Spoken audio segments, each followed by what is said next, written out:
தேவன் யாருக்கு எதிராக வருகிறார்?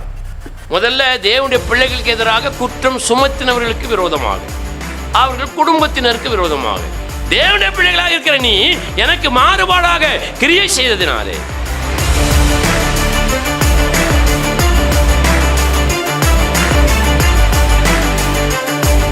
பிலேயாமுக்கு எதிராக தேவன் புறப்பட்டு வந்ததற்கு காரணம், தன்னுடைய தூதனை நிறுத்தினதற்கு காரணம், அவனை தூக்கி சுமந்த அந்த கழுதையை அவனுக்கு எதிராக பயன்படுத்தினதற்கு காரணம். பிலேயாம் தேவனுடைய பார்வைக்கு என்ன செஞ்சான்? தகாதவைகளை செய்தான், தவறானவைகளை செய்தான், சரியானவைகளை விட்டுவிட்டு சரியில்லாதவைகளை செய்தான்.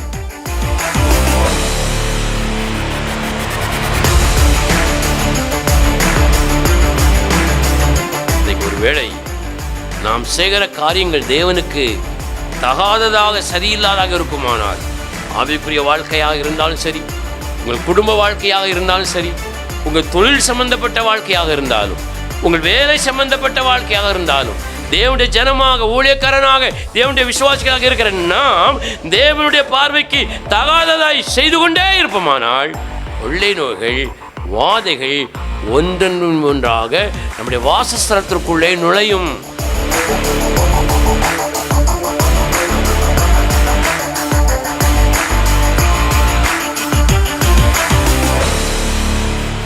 நம்முடைய நகரத்திற்குள்ளே நுழையும், வீட்டுக்குள்ளே மனைவி மீது, புருஷன் மீது, பிள்ளைகள் மீது, சந்ததி மீது நுழையும்.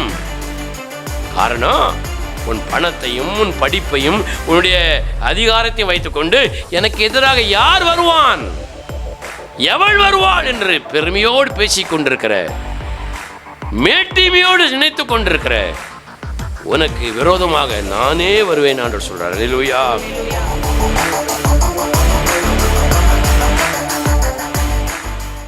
அல்லேலூயா. கர்த்தருடைய பரிசுத்த நாமத்திற்கு மகிமை உண்டாவதாக. ஆண்டவராகிய இயேசுவின் நாமத்தினாலே உங்கள் யாவரையும் வாழ்த்துகிறேன். தேவன் நல்லவர், நன்மைகளை நமக்கு செய்கிறவர். அல்லேலூயா. தர்மியான இந்த பரிசுத்த ஓய்வு நாளிலும் தேவனுடைய ஆலயத்திலே வந்து அவரை ஆராதிக்கும்படியாக தேவன் நமக்கு கொடுத்திருக்கிற நல்ல தயவுக்காக கர்த்தரை நான் ஸ்தோத்தரிக்கிறேன், தேவனை மகிமைப்படுத்துகிறேன். தொடர்ந்து வேத வசனங்களுக்கு நேராக நம்முடைய சிந்தனைகளை திருப்பிக் கொள்வோம். கடந்த சில மாதங்களாக, வாரங்களாக தேவன் அனுப்புகிற வாதைகள் என்கிற தலைப்பில் சில வேத வசனங்களை குறிப்பிட்டு நாம் தியானித்து கொண்டு வருகிறோம். இறுதியாக நாம் தியானம் பண்ணின வாதைகள் என்னவென்று சொன்னால் கொப்பளமும் கொள்ளை நோய்களும். தேவன் கொப்பளங்களையும் கொள்ளை நோய்களையும் வாதைகளாக அனுப்பினார். ஏன் தேவன் கொப்பளங்களை கொள்ளை நோய்களின் வாதைகளாக அனுப்பினார் அப்படின்னு பார்த்தீங்கன்னா, தேவனுடைய ஜனங்கள் மீறுதல் செய்யும் பொழுது அங்கே கொள்ளை நோய்கள் வாதைகளாக வருகிறது என்று வேதம் சொல்லுகிறது. எப்பொழுது கொள்ளை நோய், கொப்பளங்கள் வாதைகளாக வருகிறது? தேவ ஜனங்கள் மீறுதல்களை செய்யும் பொழுது. தேவன் தீர்மானித்த அந்த காரியங்களை, தேவன் போட்ட எல்லை கோடுகளை, தேவன் விதித்த விதிகளை தாண்டும் பொழுது, விதிமீறல் செய்யும் பொழுது, சட்டத்தை தாண்டும் பொழுது தேவஜனங்களுடைய வாழ்க்கையில் கொள்ளை நோய்கள் வருகிறது என்று தியானம் பண்ணினோம். எத்தனையோ தேவ பிள்ளைகளில் அதில் சிக்கி கொண்டார்கள். அவர்கள் என்னென்ன மீறுதல்கள் எல்லாம் செய்தார்கள் அப்படிங்கிறத குறித்து நாம் சிந்தித்தோம். கடந்த வாரம் தேவன் கொள்ளை நோயை வாதியாக அனுப்பினதற்கான காரணம் என்ன என்று நாம் சிந்தித்த பொழுது, தேவ ஜனங்கள் அவர்களை மீட்ட தேவனுடைய கரத்தையும் அவர்களை மீட்ட அந்த நாளையும் அவர்களை மீட்ட தேவனுடைய மனிதர்களையும் நினைக்காமல் மறந்து போனதினால் தேவன் கொள்ளை நோய்களை வாதைகளாக என்ன செய்தார்? அனுப்பினார் என்று நம்ம சிந்தித்தோம். தேவன் ஒரு மனிதனை ரட்சிக்கும் பொழுது தம்முடைய கரத்தை கொண்டு ரட்சிக்கிறார் என்று வேதம் சொல்லுகிறது. தேவன் ஒரு மனிதனை ரட்சிக்கும் பொழுது ஒரு தேவ மனிதனை தெரிந்தெடுத்து, ஒரு தேவனுடைய பிள்ளையை தெரிந்தெடுத்து அவர்கள் மூலமாக ரட்சிப்பை அவர் ஆரம்பிக்கிறார் என்று வேதம் சொல்லுகிறது. அதற்கு ஒரு நாளை, ஒரு காலத்தை, ஒரு நேரத்தை தேவன் தீர்மானிக்கிறார் என்றும் வேதம் சொல்லுகிறது. அப்போ தேவன் ரட்சித்த தேவனுடைய பிள்ளைகள், அவரை மீட்ட தேவனையும் அவர்களை தேவன் மீட்பதற்கு பயன்படுத்தின தேவனுடைய மனிதர்களையும் என்ன செய்யக்கூடாது? மறக்கவே கூடாது. அதை நினைத்து கொண்டே இருக்க வேண்டும். தேவன் செய்த அந்த அற்புதமான அந்த நாளை எண்ணி எண்ணி ஆண்டவரை மகிமைப்படுத்த வேண்டும் என்று சொல்லி நான் உங்களுக்கு சொன்னேன். அதற்கு சில உதாரணங்களை உங்களுக்கு நான் குறிப்பிட்டு சொன்னேன். சிறைச்சாலையிலே யோசேப்பு இருக்கும் பொழுது ஒரு மனிதன் தன்னுடைய வாழ்க்கை குறித்து தானே நொந்து கொண்டு செத்துவிடலாம் என்று நினைக்கிற ஒரு சூழ்நிலையிலே தேவன் இந்த யோசேப்பை கொண்டு அவனோடு பேசுகிறார். பயப்படாத, மறுபடியும் தேவன் உன்னை உயர்த்துவார். நீ கீழே விழுந்து விட்டாய், நீ சிறைச்சாலைக்குள்ளே கடக்கிறாய், நீ எந்த குற்றமும் செய்யவில்லை, எந்த பாவமும் செய்யவில்லை, ஆனால் நீ ஒரு கைதியை போல, ஒரு குற்றவாளியை போல இந்த சிறைச்சாலையிலே நீ அகப்பட்டு கொண்டிருக்கிறாய். கவலைப்படாத, தேவன் உன்னை ஏற்ற காலத்தில் என்ன செய்வார்? விடுதலை பண்ணுவார். மறுபடியும் நீ இழந்த பதவியை உனக்கு தருவார். மறுபடியும் தேவன் உன்னை உயர்த்துவார் என்று சொல்லி மறிக்க வேண்டும் என்று சோர்ந்து போயிருந்த அந்த பானபாத்திரக்கார தலைவனை தன்னுடைய வார்த்தைகளினாலே, தேவனுடைய வார்த்தைகளினாலே உற்சாகப்படுத்தி திடப்படுத்தினான். அல்லேலூயா. திடப்படுத்தி விட்டு யோசிப்பு சொன்னான், நீ மறுபடியும் வாழ்வடைந்திருக்கும் பொழுது, நீ மறுபடியும் உயர்த்தப்படும் பொழுது, நீ மறுபடியும் உன்னுடைய பிரச்சனைகளிலிருந்து விடுதலை பண்ணப்படும் பொழுது என்ன செஞ்சிடாத, மறந்துடாத அப்படின்னு சொன்னான். ஆனால் அவன் என்ன செய்தான்? விடுதலை ஆக்கப்பட்ட பிறகு யோசேப்பை மறந்தான். அது குற்றமாக அவனுடைய உள்ளத்திலே குத்தி கொண்டே இருந்தது. நம்முடைய வாழ்க்கையில் உலக ரீதியாகவும் சரி, ஆவிக்குரிய ரீதியாகவும் சரி, நிறைய மனிதர்களிடத்திலிருந்து நன்மையை நாம் பெற்றுக்கொள்கிறோம். நிறைய மனிதர்களுக்கு நன்மைகளை நாம் செய்கிறோம். ஆனால் நன்மைகளை பெற்றுக்கொண்ட நாம் நன்மையை யாரிடத்திலிருந்து பெற்றுக்கொண்டோமோ அவர்களையும், அந்த நன்மையை தருவதற்கு தேவன் பயன்படுத்தின அந்த மனிதனையும் தேவனையும் என்ன செய்துவிடக்கூடாது? மறக்கக்கூடாது, நினைத்து கொண்டே இருக்க வேண்டும். யோசேப்பை மறந்தது பானபாத்திரக்கார தலைவனுடைய வாழ்க்கையில் ஒரு குற்றமாக அவனுக்கு குத்தி கொண்டே இருந்தது. ஆனால் இன்றைக்கு அநேக தேவனுடைய பிள்ளைகளுக்கு குற்ற உணர்வு செத்து போய் மழுங்கி போய் மழுங்கலாகவே வாழ்ந்து கொண்டிருப்பது பரிதாபமான ஒரு காரியம் தான். வேதம் அப்படி சொல்லுகிறது. அப்படி வாழும் பொழுது உங்கள் வாழ்க்கையை நீங்கள் சேதப்படுத்தி கொண்டே வருகிறீர்கள். கொஞ்சம் கொஞ்சமாக அந்த வாழ்க்கையுடைய பாகங்கள் உடைந்து கொண்டே போகிறது. ஒரு கப்பலுடைய பகுதிகள் கொஞ்சம் கொஞ்சமாக உடைவது போல, பாதிப்படைவது போல, ஒரு மனிதனுடைய வாழ்க்கையில் செய்த நன்மைகளை நினைக்காமல், நன்மைகளை செய்த மனிதர்களை நினைக்காமல், தேவனை நினைக்காமல் வாழும் பொழுது கொஞ்சம் கொஞ்சமாக உடைந்து உடைந்து உடைந்து முழுவதுமாக கப்பல் அந்த கடலிலே அமிழ்ந்து போவது போல அந்த மனிதன், அந்த குடும்பம் அல்லது தொழில், அந்த வேலை, அந்த வாழ்க்கை முழுவதுமாக கடலுக்குள் அமிழ்ந்து போய்விடும் என்று வேதம் சொல்லுகிறது. அது மாத்திரமல்ல, கிதியோனை கொண்டு ஆண்டவர் அற்புதம் செய்தார். ஆனால் வேதம் சொல்லுகிறது, அந்த ஜனங்கள் தேவன் பயன்படுத்தின கிதியோனை பயன்படுத்தின தேவனையும் அவன் செய்த நன்மையையும் நினைக்காமல் பதிலுக்கு தயவு பாராட்டாமல் போனார்கள். ஏன்னா கிதியோன் தான் அவங்களுக்காக நன்மை செய்வதற்காக அழைக்கப்பட்டவன். அதனால் அவன் மாத்திரம்தான் நன்மை செய்து கொண்டே இருக்க வேண்டும். நாம் பதிலுக்கு நன்மை செய்ய வேண்டிய அவசியம் இல்லை என்று அவர்கள் என்ன செய்திருக்கக்கூடும்? நினைத்திருக்கக்கூடும். அதனால் அவர்கள் என்ன செய்தார்கள்? அந்த தவறான நினைவுக்கு முக்கியத்துவம் கொடுத்ததுனால விக்கிரகங்களை பின்பற்றக்கூடிய ஒரு மோசமான நிலைக்கு தேவ ஜனங்கள் என்ன செய்தார்கள்? தள்ளப்பட்டார்கள். விக்கிரகங்கள் என்று சொன்னால் சிலை மாத்திரமல்ல, பொருளாசை மாத்திரமல்ல, இருதய கடினமும் முரட்டாட்டமும் அவபக்தியும் என்னதுதான்? விக்கிரக ஆராதனை என்று வேதம் சொல்லுகிறது. ஆகவே அப்படி நம்முடைய வாழ்க்கை மாறும் பொழுது கொள்ளை நோய்கள், சாபங்கள், வாதைகள் ஒன்றன் பின் ஒன்றாக அடியெடுத்து நம்முடைய குடும்பத்துக்குள்ளே நுழைய ஆரம்பித்து விடுகிறது. ஆகவே நாம் தேவனையும் தேவன் பயன்படுத்தின தேவ மனிதர்களையும் ஒருபோதும் மறக்கக்கூடாது, நினைத்து கொண்டே இருக்க வேண்டும், தேவனை துதித்து கொண்டே இருக்க வேண்டும் என்று இந்த வேதம் சொல்லுகிறதாக சொல்லி போன வாரம் அதை நான் நிறைவு செய்தேன். அல்லேலூயா. இன்றைக்கு மூன்றாவதாக தேவன் வாதையாக கொள்ளை நோயை அனுப்புவதற்கான காரணம் என்ன? தேவஜனங்களுடைய வாழ்க்கையில் பிரவேசிப்பதற்கான காரணம் என்ன? ஏன் இந்த சாபம் உள்ளே நுழைகிறது? ஏன் கொள்ளை நோய் தொடர்ந்து அங்கே பாதிப்புகளை கொண்டு வருகிறது? வேதம் என்ன சொல்லுகிறது அப்படின்னு பார்த்தீங்கன்னா, ஒரு வசனத்தை நம்ம வாசிக்கலாம்.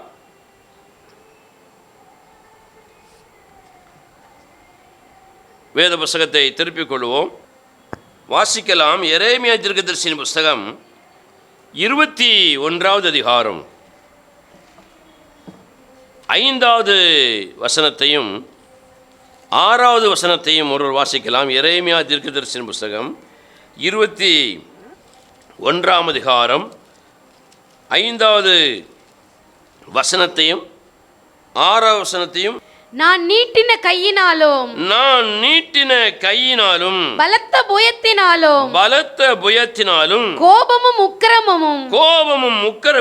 மகா கடுமையுமாக உங்களோட யுத்தம் பண்ணி இந்த நகரத்தின் குடிகளையும் மனுஷரையும் மிருகங்களையும் சங்கரிப்பேன். மகா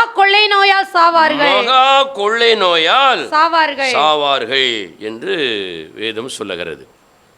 அந்த நகரத்தையும் மிருகத்தையும் அந்த ஜனத்தையும் மகா கொள்ளை நோயினால் நான் என்ன செய்வேன்? சங்கரிப்பேன், வாதிப்பேன், அவர்கள் சாவார்கள் அப்படின்னு வேதம் சொல்லுது.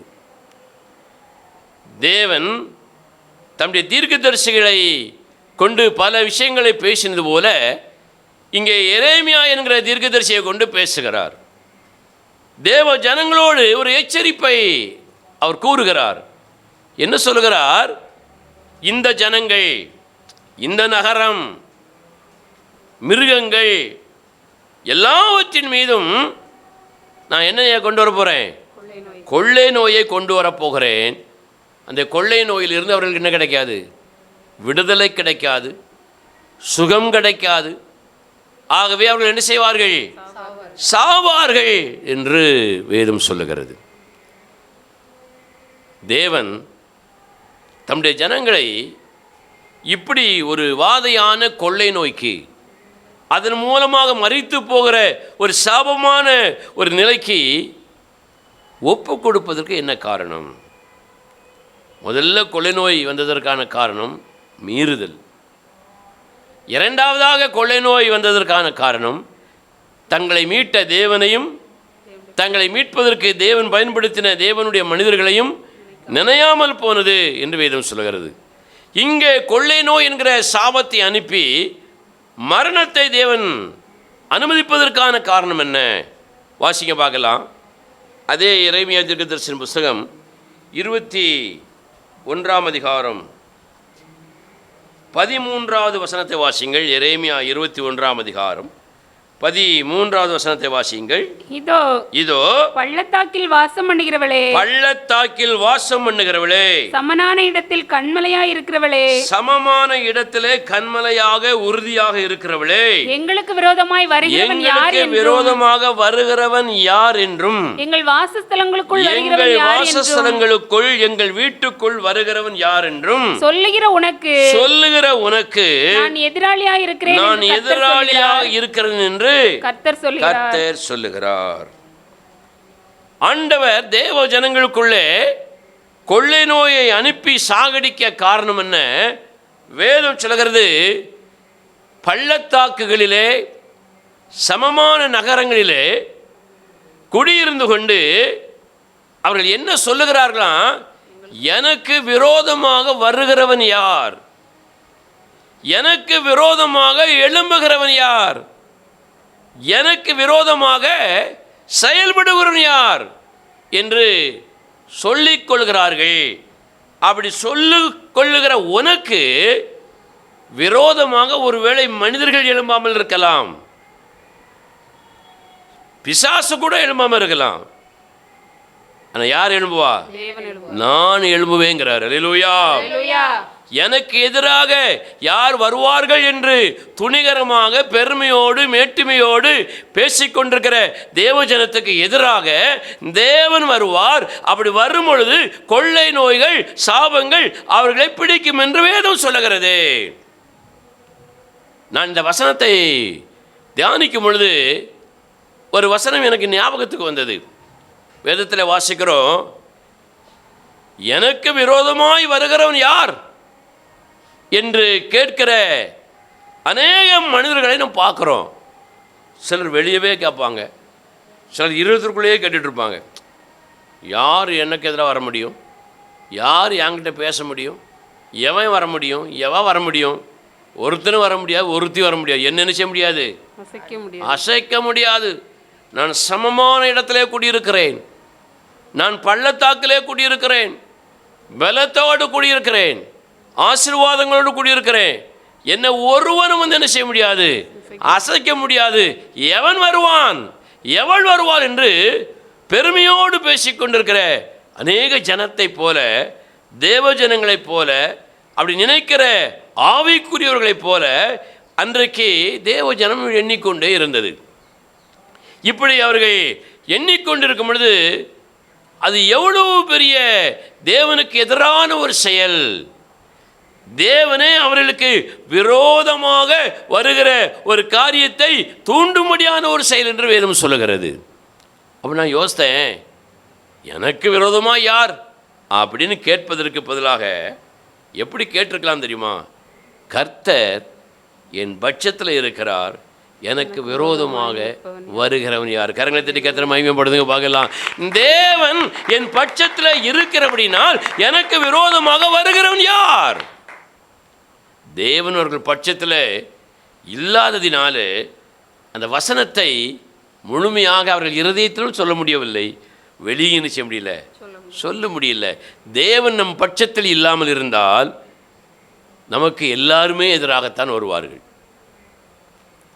அவர்கள் நம்மை விழுங்கி விடுவார்கள், அவர்கள் நம்மை தோற்கடிப்பார்கள். ஆனால் தேவன் நம் பட்சத்தில் இருக்கும் பொழுது எல்லாரும் நமக்கு எதிராக வருவார்கள். ஆனால் தேவன் நமக்காக அவர்களோடு எதிரிட்டு யுத்தம் பண்ணி நமக்கே ஜெயத்தை தருவார் என்று வேதம் சொல்லுகிறது. ஒரு அல்லேலூயா சொல்லுங்க பார்க்கலாம். தேவன் நம் பட்சத்தில் இருப்பதற்கும் தேவன் நம் பட்சத்தில் இல்லாமல் இருப்பதற்கும் உள்ள வித்தியாசம் இதுதான். இன்றைக்கு நீங்கள் எண்ணுகிற, யோசிக்கிற, நினைக்கிற, பேசுகிற அந்த வார்த்தைகள், எனக்கு விரோதமாய் வருகிறவன் யார், எனக்கு விரோதமாக வருகிறவள் யார் என்று ஒருவேளை பெருமையோடு மேட்டுமையோடு நீங்கள் பேசுகிறீர்களா அல்லது நினைக்கிறீர்களா? ஒன்று தெரியுமா? இப்படி நினைக்கிறவர்கள், இப்படி பேசுகிறவர்கள் வாழ்க்கையை பார்த்தாலே தெரியும், இவர்கள் மெய்யாகவே பெருமையோடு பேசுகிறார்கள். அந்த நடை அவர்களை காட்டி கொடுத்துவிடும். அந்த வாயுடைய வார்த்தைகள் அதை காட்டி கொடுத்துவிடும். அவர்களுடைய செயல்பாடுகள் எல்லாம், கீழ்ப்படியாமைகள் எல்லாம், இவர்கள் தேவன் தன் பட்சத்தில் இருக்கிறார் என்பதை மறந்து தங்களுடைய ஆணவத்தினாலும் மேட்டுமையினாலும் பெருமையினாலும் அவர்கள் பேசுகிறார்கள், நினைக்கிறார்கள், அதை நடவடிக்கையிலே நடந்து காட்டுகிறார்கள் என்பதை பார்த்தால் என்ன செய்துவிடும், தெரிந்துவிடும், புரிந்துவிடும். இப்படி நம்முடைய வாழ்க்கையில் ஒருவேளை நடக்கிற ஒரு தேவஜனமாக இருந்தால், தேவன் நம் பட்சத்தில் இல்லாமல் எதையோ ஒன்றை நம் பட்சத்தில் நிறுத்தி பணத்தையோ பதவியையோ பலத்தையோ மனித உறவுகளையோ எதையோ ஒன்றை நம் பக்கத்தில் நாம் பலமாக நிறுத்தி நாம் இப்படிப்பட்ட கேள்விகளை கேட்டால் தேவன் நமக்கு எதிராக, நமக்கு விரோதமாக எழும்பி வருவார். கொள்ளை நோயை வாதையாக அனுப்புவார்.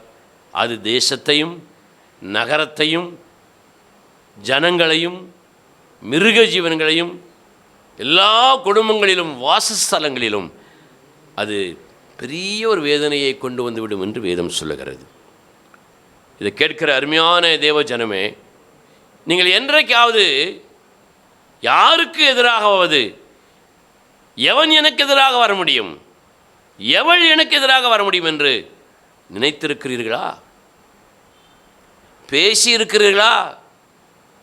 அதற்கு சாட்சியாக உங்கள் நடவடிக்கைகள், உங்கள் கிரியைகள் இருக்கிறதா?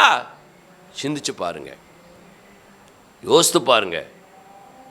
அப்படி யார் எனக்கு எதிராக வருவார்கள் என்ற அகம்பாவத்தினாலே, ஆணவத்தினாலே பேசுகிற ஒரு ஆவிக்குரிய சகோதரனாக, ஒரு ஆவிக்குரிய சகோதரியாக, ஒரு தேவனுடைய பிள்ளைகளாக, தேவனுடைய ஊழியக்காரர்களாக நாம் இருந்தால், யார் எனக்கு எதிராக வருவார்கள் என்கிற ஒரு ஆணவ துணியோடு நாம் பேசிக்கொண்டும் நினைத்து கொண்டும் நடந்து கொண்டும் இருந்தால், யார் நமக்கு எதிராக வருவார்?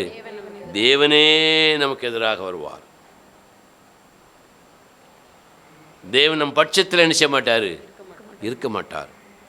அப்போ தேவன் நமக்கு எதிராக வரும் பொழுது வாதைகள், கொள்ளை நோய்கள் எல்லாம் நம்ம பக்கத்தில் என்ன செஞ்சிடும்? வந்து நம்ம நெருக்க ஆரம்பிச்சிடும். ஒருவேளை உங்கள் வாழ்க்கையில் வாதைகளும் கொள்ளை நோய்களும் உங்களை சுற்றி கொண்டிருக்கிறதா? நோய்கள், கவலைகள், கண்ணீர்கள், யுத்தங்கள், சண்டைகள், தரித்திரங்கள், பாவங்கள், மேட்டிமைகள், மீறுதல்கள், நன்றி கெட்ட மனநிலைகள் உங்களுக்குள்ளே இருக்கிறதா? அப்படி இருக்குமானால் கொள்ளை நோய் உங்களுக்குள்ளே வரும் பொழுது தேவன் அனுமதிப்பார். தேவன் அனுமதித்த கொள்ளை நோயை எந்த மருத்துவரும் எந்த மருந்தும் என்ன செய்ய முடியாது? சுகமாக்க முடியாது, குணமாக்க முடியாது. ஆகவே தேவன் நமக்கு எதிராக இருக்கிறாரா, தேவனும் பட்சத்தில் இருக்கிறாரா என்பதை நாம் ஆராய்ந்து அறிய வேண்டும். பெருமையோடு பேசும் பொழுது, மேட்டுமையோடு பேசும் பொழுது, நடந்து கொள்ளும் பொழுது தேவன் நமக்கு எதிராக கொள்ளை நோய்களை அனுப்புவார்னு வேதம் சொல்லுது. வேதத்தில் தேவன் யார் யாருக்கு எதிராக செயல்படுகிறார், யாருக்கு விரோதமாகவே தேவன் போகிறார், தேவன் நமக்கு சாதகமாக ஆதரவாக நம் பட்சத்தில் வருவாரானால் அது ஆசீர்வாதமானது. தேவன் நமக்கு எதிராக நமக்கு விரோதமாக எழும்பி வருவாரானால் அது ஆபத்தானது. ஒருவேளை உங்கள் குடும்பங்களிலே பலவிதமான வாதைகளிலே சூழ்ந்து கொள்ளப்பட்டு வேதனையோடு வாழ்கிறீர்களா? அப்படியானால் தேவன் உங்களுக்கு எதிராக வந்திருக்கிறார் என்பதை என்ன செய்து கொள்ள வேண்டும்? புரிந்து கொள்ள வேண்டும். தரித்திரம் தொடர்ந்து உங்கள் குடும்பத்தில் தாண்டவம் ஆடுகிறதா? தேவன் உங்களுக்கு எதிராக வந்து கொண்டிருக்கிறார். உங்கள் குடும்பங்களுக்குள்ளே சமாதானம் இல்லாமல் சண்டைகளும் யுத்தங்களும் நடந்து கொண்டிருக்கிறதா? தேவன் உங்களுக்கு எதிராக வந்திருக்கிறார். தொடர்ந்து நிந்தைகளிலும் அவமானங்களிலும் சிக்கிக்கொண்டு வேதனைப்படுகிறீர்களா? தேவன் உங்களுக்கு எதிராக வந்திருக்கிறார். நீங்கள் எதிர்பார்த்த நன்மைகள் கைகூடி வராமல் எல்லாம் கையை விட்டு ஒன்றொன்றாக இழந்து போய்கொண்டிருக்கிறதா? தேவன் உங்களுக்கு எதிராக நிற்கிறார். அப்படியானால் எந்தெந்த காரியங்களிலே தேவன் நமக்கு எதிராக வருகிறார் என்பதை கொஞ்சம் விவரமாக சொல்லி ஜெபிக்கலான்னு நினைக்கிறேன். ஒரு வேத வசனத்தை வாசியுங்கள். தேவன் தேவ ஜனத்திற்கு எதிராக வந்த முதல் காரியம் வாசிக்கலாம். 1 சாமுவேல் 12ஆம் அதிகாரம் 5ஆம் வசனத்தை வாசிங்க. அதற்கு அவன் நீங்கள் என் கையில் ஒன்றும் கண்டுபிடிக்கவில்லை என்பதற்கு கர்த்தர் உங்களுக்கு எதிராக சாட்சியாக இருக்கிறார். அவர் அபிஷேகம் பண்ணினவரும் இன்று அதற்கு சாட்சி என்றான். அதற்கு அவர்கள் அவர் சாட்சிதான் என்றார்கள். அல்லேலூயா. சாமுவேல் தீர்க்கதரிசி தன்னால் நடத்தப்பட்ட தேவ ஜனங்களுக்கு முன்பதாக தன்னுடைய வாழ்க்கையினுடைய முடிவிலே அவர் பேசுகிற ஒரு வார்த்தை தான் இது.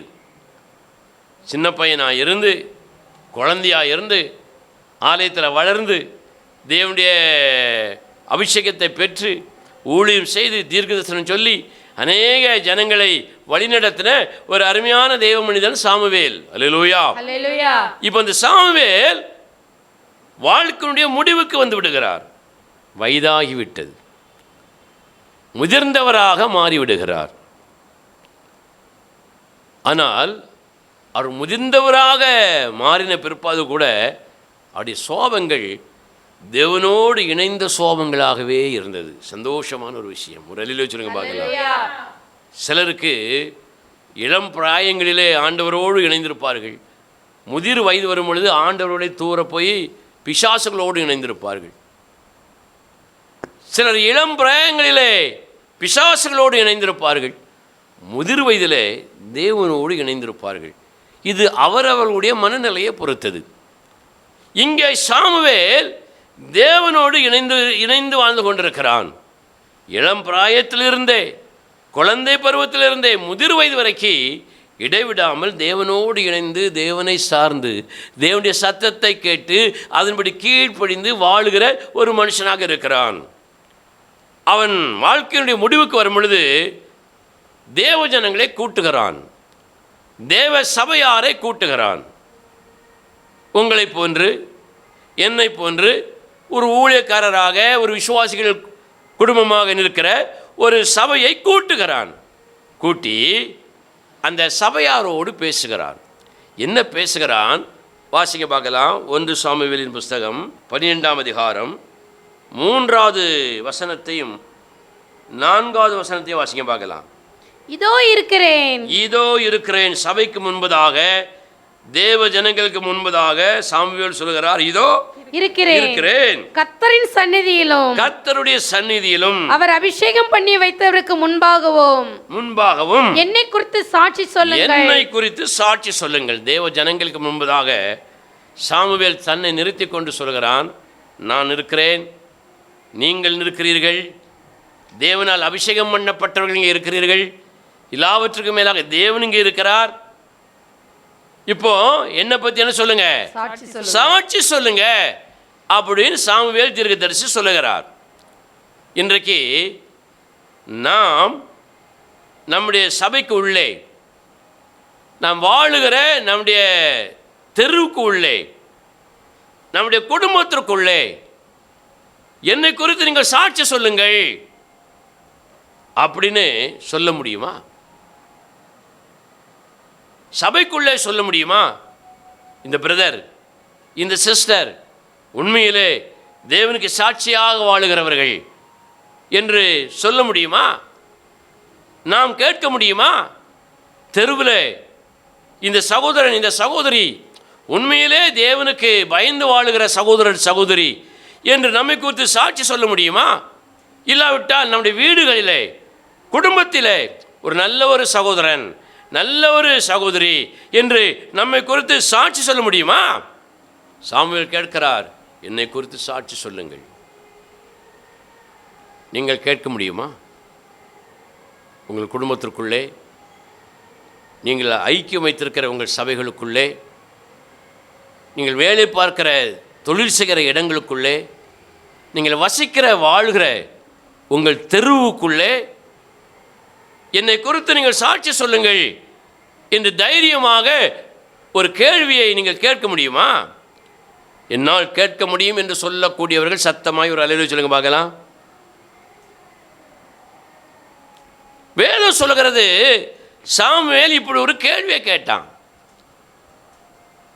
ஒருவேளை நாம் அப்படி கேட்டோம் என்று வைத்துக்கொள்ளுங்கள்.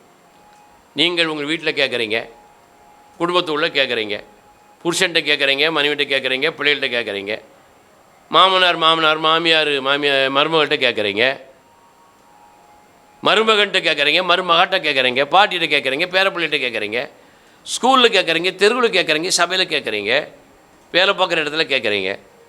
அப்படி நீங்கள் கேட்டால் உங்களை பற்றி என்ன சொல்லுவாங்க? அது உங்களுக்கே தெரியும். உங்களுக்கே தெரியும் என்ன சொல்லுவாங்க.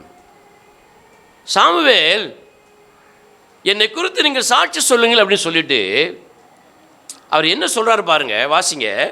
1 சாமுவேல் 12ஆம் அதிகாரம். என்னை குறித்து சாட்சி சொல்லுங்கள்.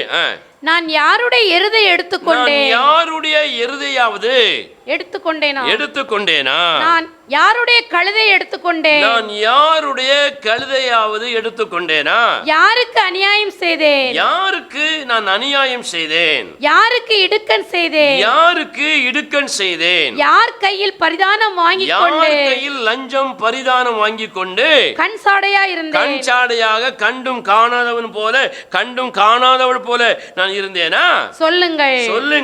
அப்படி உண்டானால், அப்படி ஒரு வேளை இருந்தால், நடந்திருந்தால், அதை உங்களுக்கு திரும்ப கொடுப்பேன் என்றான். ஒருவேளை என்ன அறியாம ஒரு தப்ப என்ன செஞ்சிருக்கலாம், மனிதர்கள் தானே அப்படின்னு தேவனுடைய தீர்க்கதரிசி கேட்கிறாரு. நான் யாருடைய கழுதையாவது எடுத்துக்கொண்டேனா? யாருடைய எருதை மாட்டையாவது எடுத்துக்கொண்டேனான்னு கேட்கிறாரு. நீங்க அந்த ஒரு கேள்வி கேட்க முடியுமா? நான் யார்கிட்ட இருந்தாவது ஒரு கழுதை எடுத்திருக்கேனா, எருதை எடுத்திருக்கிறேனா, ஒரு பொருளை எடுத்திருக்கிறேனா, ஒரு பொருளை எடுத்திருக்கிறேனா என்பதை விட திருடி இருக்கிறேனா, பலவந்தமாக பிடுங்கி இருக்கிறேனா? யாரிடத்தில் இருந்தாவது எந்த ஒரு எருதையாவது மாட்டையாவது ஆட்டையாவதுன்னு சாமுவேல் சொல்லுகிறார். நாம் அந்த இடத்துல பல பொருட்களை போடலாம். துணியை போடலாம், பேனாவை போடலாம், காசை போடலாம், இன்னும் எத்தனையோ பொருட்களை அதில் நம்ம எழுதி கொள்ளலாம். எடுத்திருக்கிறோமா? பிடுங்கி இருக்கிறோமா? தந்திரமாக அபகரித்து கொண்டிருக்கிறோமா அப்படின்னு கேட்டால் நீங்கள் என்ன சொல்வீங்க? நான் அப்படி செய்ததே இல்லை, நான் அப்படி செய்ததே இல்லை அப்படி சொல்லக்கூடிய சத்தம் நல்ல சொல்லுங்க பார்க்கலாம். அடுத்ததாக சாமுவேல் கேட்கிறார், வாசிங்க பார்க்கலாம். யாருக்கு அநியாயம் செய்தேன்? யாருக்கு அநியாயம் செய்து யாருக்கு இடுக்கண் செய்தேன்? யாருக்காவது நான் அநியாயம் பண்ணியிருக்கிறேனா? அநியாயம்னா நியாயத்துக்கு எதிராக நடந்திருக்கிறேன்னு அர்த்தம். நீங்கள் யாருக்காவது அநியாயம் பண்ணியிருக்கிறீங்களா? நீங்கள் பண்ணலைன்னு சொன்னால் எது எது அநியாயம்னு இன்றைக்கி டாபிக் அப்படியே போயிடும் வேறு மாதிரி. யோசிங்க. மௌனமாக இருந்தால் நீங்கள் பண்ணியிருக்கிறீர்கள் என்று நானும் அறிந்து கொள்வேன். யாருக்காகிலும் அநியாயம் பண்ணியிருக்கிறீர்களா? தேவநீதிக்கு எதிராக செயல்பட்டு இருக்கிறீர்களான்னு கேட்கிறேன். அடுத்ததாக சாமுவேல் கேட்கிறார், யாருக்காவது நான் இடுக்கண் பண்ணியிருக்கிறேனா? யாரையாவது துன்பப்படுத்தி இருக்கிறேனா? யாரையாகிலும் வேதனைப்படுத்தி இருக்கிறேனா? நீதிக்கு எதிராக, தேவ சட்டத்துக்கு எதிராக, தேவனுடைய வார்த்தைக்கு எதிராக கொடுமையாக நடந்திருக்கிறேனா அப்படின்னு கேட்கிறாரு. அடுத்த என்ன கேட்கிறாரு? யார் கையில் பரிதானம் வாங்கி கொண்டு, யாரு கையிலாவது பரிதானம் வாங்கி கொண்டு கஞ்சாடையாக இருந்தேனா? இந்த ஆளு எனக்கு காசு தருது. பரிதானம் என்றால் காசு என்று மாத்திரம் நினைத்து விடக்கூடாது. பல பொருட்களை பரிதானமாக கொடுக்கலாம். பெரிய பெரிய இடங்களிலே பணத்தை கொடுக்கிறார்கள், கார் பரிதானமாக கொடுக்கிறார்கள், தங்க நகைகளை பரிதானமாக கொடுக்கிறார்கள், வைரங்களை பரிதானமாக கொடுக்கிறார்கள், ஒரு சேலையை பரிதானமாக கொடுக்குறாங்க, ஒரு சட்டையை கொடுக்குறாங்க, அரிசியை கொடுக்குறாங்க, பருப்பாக கொடுக்குறாங்க, எண்ணெயை கொடுக்குறாங்க. எப்படியோ பரிதானத்தை பாருங்கள், ஒரு ஆள் கொடுக்குது, ஒரு ஆள் வாங்குது. நீங்கள் வாங்கினவர்களாக இருந்தாலும் சரிதான், பரிதானத்தை கொடுத்தவர்களாக இருந்தாலும் சரிதான், அது வேதத்தின் அடிப்படையில் தவறு. சாமுவேல் கேட்கிறார், அவர் நான் பரிதானம் கொடுக்கல, ஆனால் நான் பரிதானம் வாங்குவதற்கான சூழ்நிலைகள் எனக்கு நிறைய இருந்தது. உங்கள்கிட்ட வாங்கியிருக்கிறேனா? வாங்கிட்டு கஞ்சாடையாக ஒத்த சைடாக நடக்கிறது, ஒரு பக்க சாய்வாய் நடக்குது. என் சகோதரன், என் சகோதரி, என்னுடைய புருஷன், என் மனைவி, என் பிள்ளைகள், எங்கள் பாஸ்டர், எங்கள் விசுவாசிகள், எனக்கு ரொம்ப வேண்டியவங்க, எனக்கு உதவி செய்கிறவர்கள் அப்படின்னு கஞ்சாடையாக. கஞ்சாடைன்னு என்ன அர்த்தம்? கரெக்டாக சொல்லுங்க பார்க்கலாம் சத்தமாக. கண் ஜாடைன்னு என்னது? கண்டும் காணாமல் கண்டும் காணாதவர்கள் போல இருப்பது, தெரிந்தும் தெரியாதவர்கள் போல நடிப்பது. அப்படி இருந்தேனான்னு கேட்குறாரு. நீங்கள் இருந்திருக்கிறீங்களா? புருஷனுக்காக, மனைவிக்காக, உங்கள் தகப்பன் தாய்க்காக, உங்கள் மகனுக்காக மகளுக்காக, உங்கள் சகோதரனுக்காக உங்கள் சகோதரிகளுக்காக, உங்கள் மாமியாருக்காக உங்கள் மாமனாருக்காக, உங்கள் மருமகனுக்காக உங்கள் மருமகளுக்காக, உங்கள் கூட இருக்கிற தேவனுடைய விசுவாசிகளுக்காக, உங்களை நடத்துகிற ஊழியக்காரருக்காக, எக்ஸெட்ரா எக்ஸெட்ரா, யாருக்காயிலும் ஒரு காரியத்தை நீங்கள் பார்க்கும் பொழுது கண்டும் காணாமலும் தெரிந்தும் தெரியாமலும் நடித்திருக்கிறீர்களா அப்படின்னு தன்னை குறித்து சாமுவேல் கேட்கிறார். நீங்கள் இருந்திருக்கீங்களா? கஞ்சாடையாக இருந்திருக்கிறீங்களா? வீட்டுக்காரருக்கு ஒரு நியாயம், பொண்டாட்டிக்கு ஒரு நியாயம், தாம்புலன்னா ஒரு நியாயம், அடுத்தவங்களன்னா ஒரு நியாயம், தனக்குன்னு ஒரு நியாயம், அடுத்தவனுக்கு ஒரு நியாயம், என் புருஷன்னா ஒரு நியாயம், அடுத்தவன் புருஷன்னா ஒரு நியாயம். இருந்திருக்கிறீங்களா? எது உங்களுக்கு பரிதானம்? டெய்லி போடுறார சாப்பாடு, அதுதான் பரிதானம். மனைவி டெய்லி துவைச்சி காயப்படுதலா, அதுதான் பரிதானம். நீ நீதியை நீதி என்று பேசாவிட்டால், தவறை தவறென்று எடுத்து சொல்லாவிட்டால், ஒன்று நீ பரிதானம் வாங்குகிறவனாக இருக்க வேண்டும், அல்லது பரிதானம் கொடுப்பவளாக இருக்க வேண்டும். நான் அப்படி இருந்தேன் நான் கேட்குறார். நீங்கள் இருந்திருக்கிறீங்களா? நான் அப்படி இல்லைன்னு சொல்லக்கூடிய ஒரு சொல்லுங்க பார்க்கலாம். அடுத்ததான் என்ன சொல்றாரு? அடுத்த வசனம் வாசிங்க. அப்படி உண்டானால் அதை உங்களுக்கு திரும்ப கொடுப்பேன் என்றான். அதற்கு அவர்கள் நீர் எங்களுக்கு அநியாயம் செய்யவும் இல்லை, எங்களுக்கு இடுக்கண் செய்யவும் இல்லை, ஒருவர் கையிலும் ஒன்றும் வாங்கவும் இல்லை, கையிலும் ஒன்றும் அநியாயமாய் வாங்கினதும் இல்லை என்றார்கள். ஒரு அல்லேலூயா சொல்லுங்களேன். அல்லேலூயா. இப்போ இவ்வளவு கேள்வியும் நமக்கு முன்னால நிறுத்தி பார்ப்போம். நீங்கள் உங்களுக்கு முன்னால நிறுத்துங்க, நான் ஏன் முன்னால நிறுத்துறேன். உங்களை குறித்து நீங்கள் இப்படி எப்படியெல்லாம் சாட்சியாக இருந்திருக்கிறீர்களா என்று கேட்டால், நீங்கள் ஒருவருமே ஒரு சரியான பதில் என்ன செய்யலை, சொல்லலை. அப்போ நீங்கள் எல்லாம் அப்படித்தான் என்ன செய்திருக்கிறீர்கள், வாழ்ந்து கொண்டு இருக்கிறீர்கள். எல்லாவற்றிலும் அப்படி இல்லாவிட்டாலும் ஒரு சில காரியங்களிலே உங்கள் தவறுகளோடு நீங்கள் சாட்சி இல்லாமல் என்ன செய்கிறீங்க, வாழுகிறீர்கள். அல்லேலூயா. இப்போ நான் கேட்குறேன், என்னை பற்றி தைரியமாக சொல்லுங்க. தைரியம் இருந்தால் சொல்லுங்கன்னு கேட்கல, தைரியமாக சொல்லுங்க. யாருடைய கழுதையாவது பொருட்களையாவது எருதியாவது இதுவரை நான் எடுத்திருக்கிறேனா? உங்களுக்கு வேத வசனத்துக்கு எதிராக அநியாயமும் இடுக்கணும் செய்திருக்கிறேனா? இல்லை. உங்களை பார்த்து ரொம்ப வேண்டியவங்க, நம்ம டேஷ் டேஷ் டேஷ் சிஸ்டர், நம்ம டேஷ் டேஷ் டேஷ் பிரதர், நம்ம உறவு, நம்ம சொந்தம், எத்தனை வருஷம் சபை விசுவாசி என்று சொல்லி ஏதோ விஷயத்தில் கஞ்சாடையாக, கண்டும் காணாமலும் தெரிந்தும் தெரியாமலும் உங்களிடத்தில் நடந்திருக்கிறேனா? இல்லை. இப்படி நீங்கள் சொல்லும் பொழுது தேவனுக்கும் எனக்கும் உங்களுக்கும் நடுவிலே நின்று கொண்டு சாட்சி சொல்லுகிறீர்கள். இந்த சாட்சி உண்மையான சாட்சியா அல்லது போலியான சாட்சியா? இது உண்மையான சாட்சி சொல்லக்கூடிய ஒரு அல்லேலூயா சொல்லுங்க பார்க்கலாம். அல்லேலூயா. ஸ்தோத்திரம். இப்படி சாமுவேலுக்கு பக்கத்தில் நின்று என்ன செஞ்சாங்களாம், சாட்சி சொன்னாங்களாம்.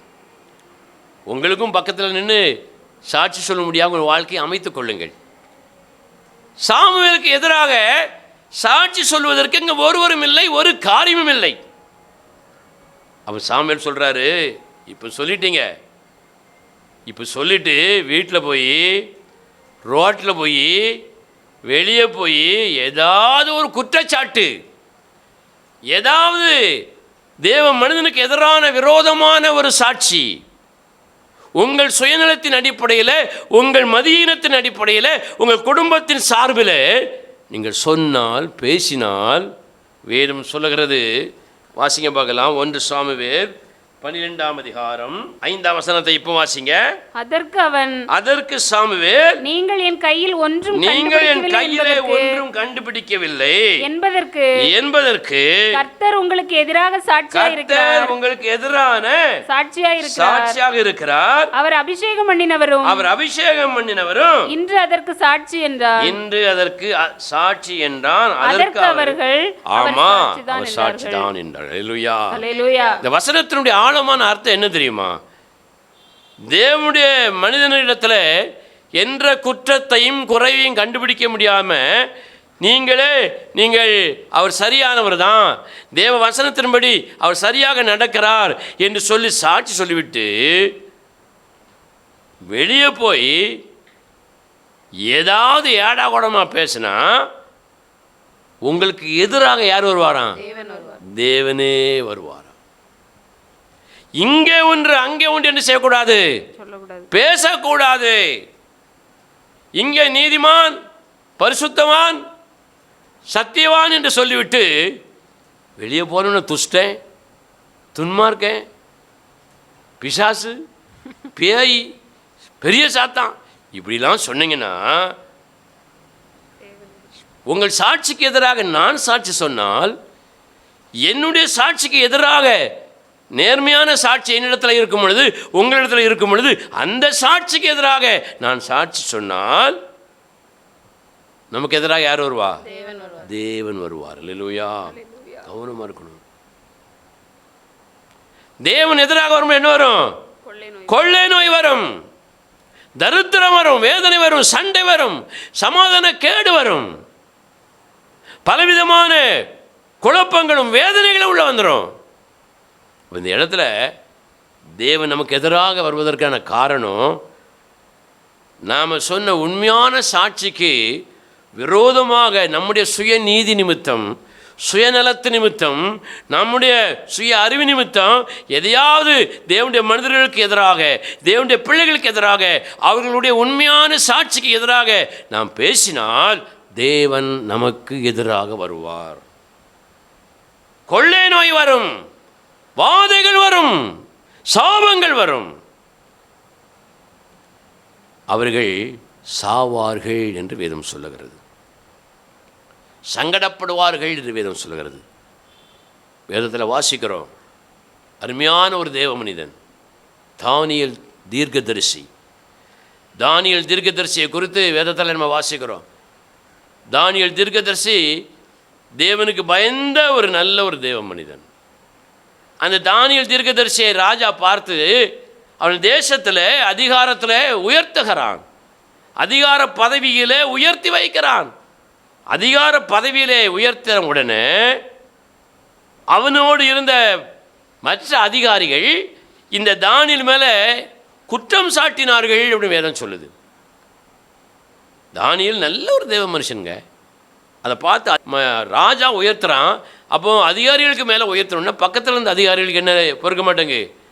மனசு பொறுக்க மாட்டாங்க, இருதயம் பொறுக்க மாட்டாங்க. அதனால் தானியேல் மேலே என்ன செய்தாங்க? குற்றம் தேடுகிறார்கள். ஆனால் வேதம் சொல்லுகிறது, தானியேல் மேலே குற்றம் தேடின பிறகும் ஒரு குற்றமும் அவன்கிட்ட காணப்படலை. அலசி பார்க்காங்க, தானியேல்கிட்ட குற்றமே இல்லை. அப்படி குற்றமில்லாத ஒரு வாழ்க்கையை வாழ்ந்தவன் தானியேல். நாம் அப்படி வாழணும்.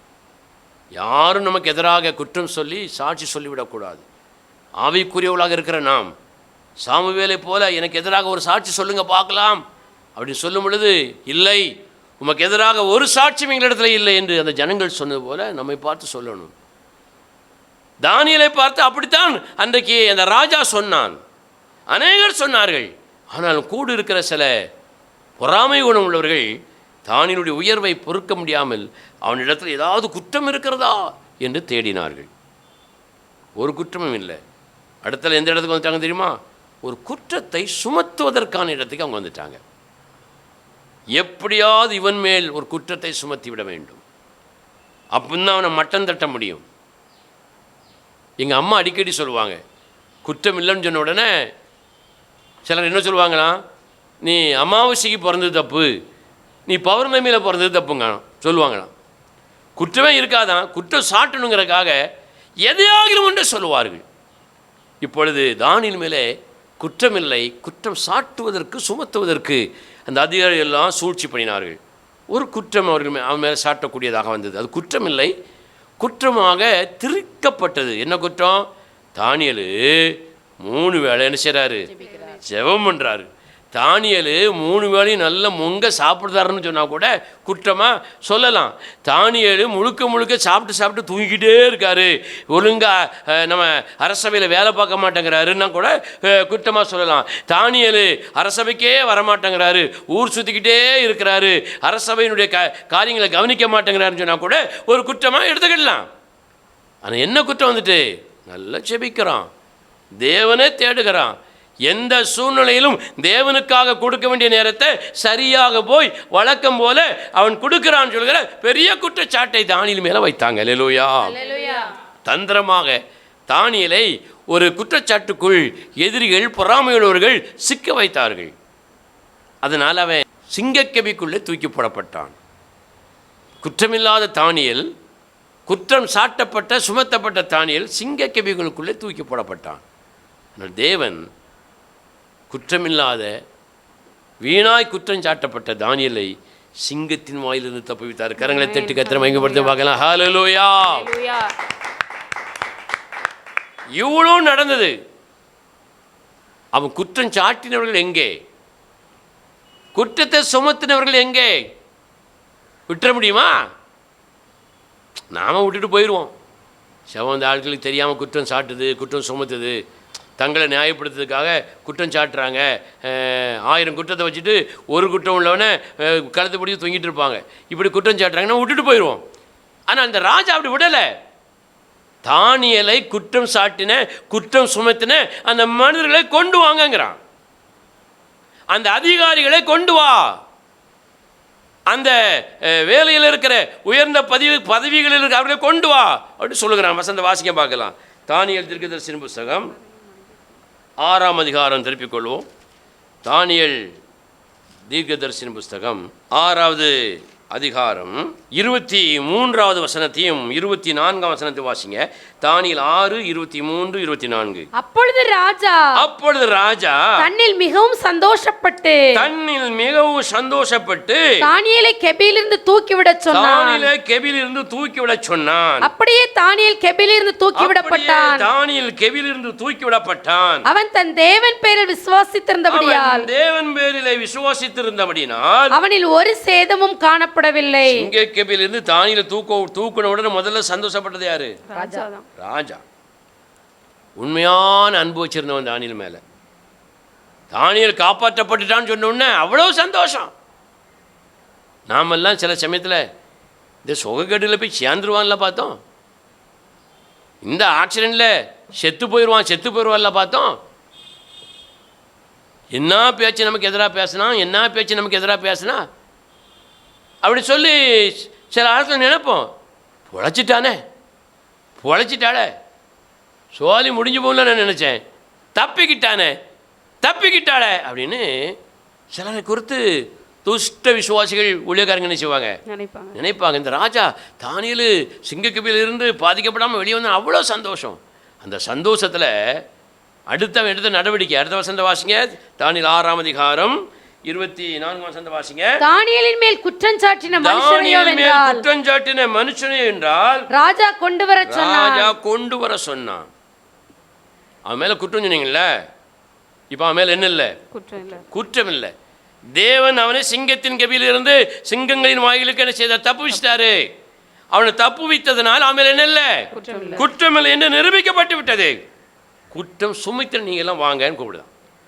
குற்றம் சுமத்தினவனா தூக்கிட்டு வா. குற்றம் இல்லாம குற்றம் சுமத்தின பாரு, அவ்வளோ வா. யாரெல்லாம் வாரா? கொண்டு வர சொன்னான். வாசிக்க பார்க்கலாம். அவர்களையும் அவர்கள் குமாரரையும் அவர்களுடைய பிள்ளைகளையும் அவர்கள் மனைவிகளையும் சிங்கங்களின் கெபியிலே போட்டான். குற்றஞ்சாட்டுனது யாருன்னா அந்த அதிகாரிகள். குற்றம் சுமத்தினவங்க யாருன்னா அந்த அதிகாரிகள். தண்டனை அனுபவிக்கிறது யாரு? பிள்ளைகளும் மனைவியும். குடும்பம் தண்டனை அனுபவிக்கும். நாம குற்றம் இல்லாத ஒரு மனிதனுக்கு எதிராக பேசும் பொழுது, சுமத்தும் பொழுது, நானும் என் குடும்பமும் அந்த தண்டனையை, அந்த வாதையை, அந்த சாபத்தை அனுபவிக்க வேண்டும் என்று வேதம் இந்த வார்த்தையின் மூலமாக தெளிவுபடுத்துகிறது. அல்லேலூயா, அல்லேலூயா. அப்போ ஒன்றை புரிந்து கொள்ள வேண்டும். குற்றமில்லாத சாமுவேலுக்கு எதிராக யாராயிலும் சாட்சி சொன்னால் தேவன் அவர்களுக்கு எதிராக வருவார். குற்றமில்லாத தானியேலுக்கு எதிராக அநேகர் குற்றம் சுமத்தி தவறான சாட்சி சொன்னதுனால தேவன் அந்த குற்றம் சுமத்தின மனிதர்களுக்கு எதிராக ராஜாவை பாருங்கள் ஏவி விட்டு குற்றம் சுமத்தினவர்களை சிங்கக்கவிகளை தூக்கி போட சொன்னான். அல்லேலூயா. அவர்கள் செத்தார்கள் அப்படின்னு வேதம் சொல்லுது. அப்போ தேவன் அடுத்ததாக வாதியை அனுப்புகிறாருன்னா, தேவனுக்கு எதிராக நம்ம பேசும் பொழுது தேவன் நமக்கு எதிராக வருகிறார். தேவன் யாருக்கு எதிராக வருகிறார்? தேவன் முன்பு குற்றமில்லாத தவறில்லாத அந்த தேவ மனிதர்களுக்கு எதிராக நாம் போகும் பொழுது, பேசும் பொழுது தேவன் நமக்கும் நம்முடைய குடும்பத்திற்கும் எதிராக வருவார். ஆபத்துக்களும் கண்ணிகளும் நம் மீது விழும் என்று வேதம் சொல்கிறது. அல்லேலூயா. இரண்டாவதாக தேவன் யாருக்கு எதிராக வருகிறார்? முதல்ல தேவனுடைய பிள்ளைகளுக்கு எதிராக குற்றம் சுமத்தினவர்களுக்கு விரோதமாக, அவர்கள் குடும்பத்தினருக்கு விரோதமாக. இரண்டாவதாக தேவன் யாருக்கு எதிராக வந்தார் அப்படின்னு பார்த்தீங்கன்னா, வாசிக்கலாம், திருப்பிக் கொள்வோம். எண்ணாகமத்தின் புஸ்தகம் 22வது அதிகாரம் 34வது வசனத்தை வாசிக்க பார்க்கலாம். அப்பொழுது பிலேயாம் கர்த்தருடைய தூதனை நோக்கி, நான் பாவம் செய்தேன், வழியிலே நீர் எனக்கு எதிராக நிற்கிறதை அறியாதிருந்தேன். இப்பொழுதும் உமது பார்வைக்கு இது தகாததாக இருக்குமானால் நான் திரும்பி போய்விடுகிறேன் என்றான். அல்லேலூயா. பிலேயாம் ஒரு தீர்க்கதரிசி. அந்த தீர்க்கதரிசிக்கு எதிராக யார் நிற்கிறார்? கர்த்தருடைய தூதன், தேவன் நிற்கிறார் என்று வேதம் சொல்லுகிறது. ஆனால் தேவன் தனக்கு எதிராக நிற்கிறார் என்பதை யார் அறியல? பிலேயாம் அறியல. பின்பு பல சூழ்நிலைகள் மூலமாக தேவன் அவனுக்கு அதை காட்டுகிறார். அவன் ஏறி போன கழுதை மூலமாக அவனுடைய தவறு அங்கே அவனுக்கு உணர்த்தப்படுகிறது. ஒரு பெரிய தீர்க்கதரிசி, பெரிய ஊழியக்காரன். இன்றைக்கி நம்முடைய வாழ்க்கையில் சில சமயங்களில் நம்ம பெரிய ஊழியக்காரர்களாக, பெரிய விசுவாசிகளாக இருக்கிறனால நம்ம ஆண்டவர் நம்மை விட விவரமில்லாத ஆட்களை வைத்து நம்முடைய தவறை சுட்டி காட்ட மாட்டார்னு நினச்சிடக்கூடாது. பிலேயாம் தீர்க்கதரிசியை அவருடைய தவறை சுட்டி காட்டினது என்னது? ஒரு கழுதை, ஒரு மிருகம். அப்போ லிஸ்ட்டில் பார்த்தா மிருகத்தை விட பிலேயாம் தீர்க்கதரிசி மட்டமான நிலையில் இருந்தான் என்று வேதத்தில் இருந்து நாம் தீர்மானிக்க முடியும், கணிக்க முடியும். சில சமயங்களில் நம்மை விட கொஞ்சம் தரம் குறைந்த, கிரியைகளிலே தரமில்லாத நம்முடைய கணவன், நம்முடைய மனைவி, நம்முடைய பிள்ளைகள், நம்முடைய நண்பர்கள், உறவினர்கள் நம்முடைய தவறை சுட்டி காட்டும் பொழுது அந்த தவறு மெய்யாகவே என் மேலே இருக்குதா அப்படின்னு ஆராய்ஞ்சு பார்க்கணும். அல்லேலூயா. இவன் என்ன நம்ம சுட்டி காட்டுறது, இவா என்ன நம்ம சுட்டி காட்டுறது, நீ என் பொண்டாட்டி, நீ என் புள்ள, நீ என் புருஷன், நீ என்ன சுட்டி காட்டுறது, என் தம்பி, நீ எப்படி விசுவாசி என்ன சுட்டி காட்டுறது, நீ என்ன ஊழியக்காரன் என்ன சுட்டி காட்டுறது அப்படின்னு நினைக்கக்கூடாது. அப்படின்னு நினைச்சா பிலேயாம் ஒரு வேளையை அப்படி கழுத கூறுகிட்ட கழுத, அறிவுகிட்ட கழுத, நீயா என்ன சுட்டி காட்டுறதுன்னு நினச்சிருந்தோம்னா தேவன் பிலேயாம ஒரே போடா பட்டயத்தில் போட்டிருப்பார். 2 துண்டாக போயிருப்பான் பிலேயாம். முதல்ல ஆண்டவர் நிற்காருன்னு நினைக்கல, இந்த கழுத வேணும்னு மண்டைக்கு சரியில்லாமல் இந்த வேலையை பண்ணுதுன்னு நினச்சான். என் பொண்டாட்டி, என் பிள்ளைகள், என் புருஷன் மண்டைக்கு சரியில்லாமல் என்கிட்ட ஓயாமல் சண்டைக்கு வராங்கன்னு நீ நினைக்காதீங்க. அவங்க சொல்லக்கூடிய குற்றச்சாட்டுகள் உங்கள் மீது நிரூபிக்கப்பட்டிருக்கிறதா? மனந்திருந்து வாயில் பலம் இருக்குன்னு மனைவியை, கையில் பலம் இருக்கிறதுன்னு சொல்லி மனைவியை அடிக்காத, பிள்ளைகளை அடிக்காத, வாயில பலம் இருக்கிறன்னு சொல்லி உன் புருஷனை வாயின் வார்த்தைகளினால அடிக்காத.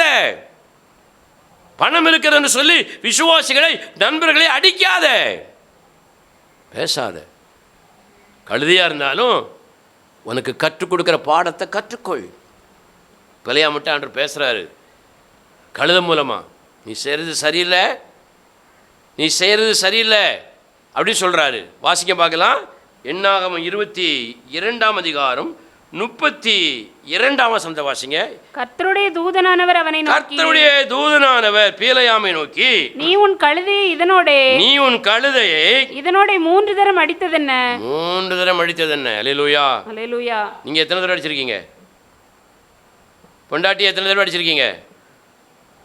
உங்கள் பிள்ளைகளை எத்தனை தடவை அடிச்சிருக்கீங்க? உங்கள் புருஷனை எத்தனை தடவை அடிச்சிருக்கிறீங்க? உங்களுக்கு கீழே இருக்கிறவங்களெல்லாம் எத்தனை தடவை அடிச்சிருக்கீங்க? என்னத்தை வச்சு அடிச்சிருக்கிறீங்க? வாயை வச்சு, பணத்தை வச்சு, பலத்தை வச்சு எத்தனை தடவை அடிச்சிருக்கீங்க? பிள்ளையா 3 தடவை அடிச்சிட்டேன் நான் கழுதையை. பொதுவாக அந்த 3 தடவைங்கிறது ரொம்ப முக்கியமான ஒரு விஷயம். பல நாடகங்கள் திரைப்படங்கள்லாம் பார்த்தீங்கன்னா பெரிய பெரிய கதாநாயகர்கள்லாம் 3 அடி தான் வாங்குவான். 3 அடிக்கு மேலே அடிக்க மாட்டான், வாங்க மாட்டான். ரட்சிக்கப்படுவதற்கு முன்னதாக நான் பார்த்த பழைய திரைப்படங்களில் சிவாஜியாக இருந்தாலும் சரி தான், எம்ஜிஆராக இருந்தாலும் சரி தான், ரஜினிகாந்தாக இருந்தாலும் சரி தான், கமலஹாசனாக இருந்தாலும் சரி தான், எத்தனை அடி தான்? ஆமாம். இவங்கெல்லாம் ஒரு 2 அடி 3 அடி கூட வாங்கலாம். ஆனால் 3 அடிக்கு மேலே யாரும் வாங்க மாட்டா. எம்ஜிஆர் வாங்கவே மாட்டார். நான் பார்த்த படங்களில் அப்படி தான் நான் பார்த்தேன். 3ங்கிறது அப்பவுமே ஒரு தீர்மானிக்கப்பட்ட ஒரு எண்ணாக இருக்குது. இங்கே கழுதையை 3 தடவை அடித்த உடனே கழுதை என்ன செஞ்சுட்டு பேச ஆரம்பிச்சிட்டு. நீங்கள் தேவையில்லாமல் உங்கள் மனைவியை, புருஷனை, பிள்ளைகளை அடித்தா பிள்ளைகள் என்ன செய்ய ஆரம்பிச்சிடும்? நீ ஜெபம் பண்ணி எதுக்குப்பா? ஐயா என் புருஷன், நீ ஜெபம் பண்ணி எதுக்கு? பொண்டாட்டி நீ உபவாசம் வருது எதுக்கு? பைபிள் வாசம் எதுக்கு? நீ ஊரா சுவிசேஷம் சொல்லி எதுக்கு? அப்படின்னு கழுத வாய் திறந்த மாதிரி பிள்ளைகள், மனைவி, புருஷன்லாம் செஞ்சுருவாங்க. ரட்சிக்கப்படாதவங்களாம் வாய் திறந்துருவாங்க. அதுக்கப்புறம் என்ன நடக்கும்? சண்டை வலுக்கும், யுத்தம் பெருசாகும், சமாதானம் இல்லாமல் போயிடும். ஆனால் பிள்ளையன் புத்திசாலி, கழுதை திட்டின உடனே புரிஞ்சுக்கிட்டான். அடிச்சுக்கிட்டு நிற்கிறான். தேவன் பேசுகிறார். யாருக்காக பேசுகிறாரு? சத்தம் சொல்லுங்க பார்க்கலாம். யாருக்காக பேசுகிறாருமா? கழுதைக்காக பேசுகிறார், உனக்காக பேசலை. நீ தான் சரியில்லையே. ஒரு உனக்காக எப்படி பேசுவார்? கழுதைக்காக பேசுகிறாரு. ஏன் கழுதை நீ அடிச்ச? உன் கழுதைய நீ எதுக்கு அடிச்ச? நீ அடிச்சிருக்கவே கூடாது. ஏன்னா வாசிக்க பார்க்கலாம் அந்த வசனத்தை தொடர்ந்து. உன் வழி எனக்கு மாறுபாடா இருக்கிறது. உன் வழி எனக்கு எதிராக இருக்கிறது, மாறுபாடா இருக்குது. எனக்கு விருப்பமா இல்லை, எனக்கு மாதிரியா இல்லை. உன் நடைமுறை, உன் பேச்சு, உன்னுடைய போக்கு, உன்னுடைய செயல்பாடுகள் எல்லாம் எனக்கு சம்பந்தப்பட்டதாக இல்லை, தேவனுக்கு சம்பந்தப்பட்டதாக இல்லை. எனக்கு எதிராக இருக்கிறது, மாறுபாடாக இருக்கிறது. மாறுபாடா இருக்கிறதுனால் நான் உனக்கு எதிரியாக புறப்பட்டு நானே உனக்கு எதிரியாக வந்திருக்கிறேன். நீ ஆராதிக்கிற தேவன், நானே உனக்கு எதிராக வந்திருக்கிறேன். கழுதையை விட்டுருவேன், உன்னை சாத்திருவேன் அப்படிங்கிறார். அல்லேலூயா. கழுதையை உயிரோட வைத்து உன்னை கொண்டு போடுவேன். ஏன் தெரியுமா? கழுதை பாவம், அது ரட்சிக்கப்படலை, அதுக்கு ஒன்றுமே தெரியல. அந்த கழுதையை கெடுத்ததே நீ தான். ஆனால் இதுவரை ஒன்று சுமந்து வந்துட்டு இருக்கு. ஒரு அல்லேலூயா சொல்லுங்க பார்க்கலாம். தேவனுடைய பிள்ளைகளாக இருக்கிற நீ எனக்கு மாறுபாடாக கிரியை செய்ததினாலே அப்படின்னு சொல்லி தேவதூதன் மூலமாக தேவன் பேசுகிறார். நான் என்ன செஞ்சேன் அப்படின்னு நாம் என்ன செய்வோம்? கேட்போம். பிள்ளையாம் என்ன தெரியுமா சொல்கிறான்? அடுத்த வசனத்தை வாசிங்க. அப்பொழுது பிள்ளையாம் கர்த்தருடைய தூதனை நோக்கி, நான் பாவம் செய்தேன், வழியிலே நீர் எனக்கு எதிராக நீ நிற்பதை அறியாதிருந்தேன். அறியல. என் கண் எப்படி போயிட்டு? குருடா போயிட்டு. நடக்கிற சம்பவங்கள், சத்துருக்களின் போராட்டங்கள், நிந்தைகள், அவமானங்கள், பிரச்சனைகள், கொள்ளை நோய்கள், தரித்திரம் எல்லாமே சும்மா சாதாரணமாக நடக்க நினச்சிட்டு இருக்கிறேன். இல்லை, நீர் எனக்கு எதிராக இருப்பதினாலே இவைகள் எனக்கு எதிராக நடக்கிறது.